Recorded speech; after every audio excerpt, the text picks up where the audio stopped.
এখন আমি এই জিনিসটাই বোঝাবার চেষ্টা করছি দীর্ঘদিন ধরে, সেটি হলো অস্থায়ী চিকিৎসাগুলোকে আমরা অনেক স্থায়ী করে নিয়েছি। প্রথমে যেটা আসে, শক্ত হয় না। একটা ছোট্ট স্ক্যানিং করে দেখি আপনার কোথাও কোনো ডেফিসিয়েন্সি আছে কিনা। আপনাকে গ্যারান্টি দিতে পারি যে আপনি টেনশনে আছেন, ছোট হয়ে জানিয়ে এটা থেকে আপনি রিমুভ পাবেন এবং স্থায়ী একটা সমাধান পাবেন। এই শক্ত না হওয়ার অনেকগুলো কারণ আছে। শক্ত না হওয়ার যে ক্লেমগুলো, সেটা পার্মানেন্টলি সমাধান করা সম্ভব বাই অ্যাপ্লাইং। ধ্বজভঙ্গ বলতে আমরা কি বুঝি?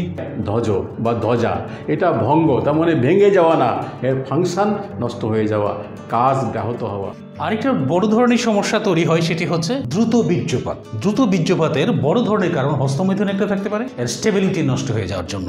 এই উত্থানজনিত সমস্যাটাই হচ্ছে পুরুষের স্ট্রং হচ্ছে না।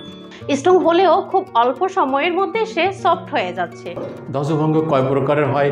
দুই প্রকারের হয়। একটা হচ্ছে আংশিক ধ্বজভঙ্গ আর হচ্ছে সম্পূর্ণ ধ্বজভঙ্গ। লক্ষণ হয়, 1 নম্বর লক্ষণ হলো শক্ত হয় না, 2 নম্বরে হলো দ্রুত পড়ে যায়, 3 নম্বরে হলো জলদিয়েন জাল, অর্থাৎ লিঙ্গ শক্ত হয়। আপনি যদি একটানা 1 থেকে 6 মাস সেম প্রবলেমে পড়েন যে 1 মিনিট 1.5 মিনিট বা তার আগেই আপনি বীর্যপাত হয়ে যাচ্ছে, আলোচনা করছেন, তখনই আপনার আউট হয়ে যাচ্ছে। আমাদের কাছে আরেকটা বড় ধরনের প্রবলেম নিয়ে পেশেন্টরা আসে, সেটি হচ্ছে আকাঙ্ক্ষা না থাকা।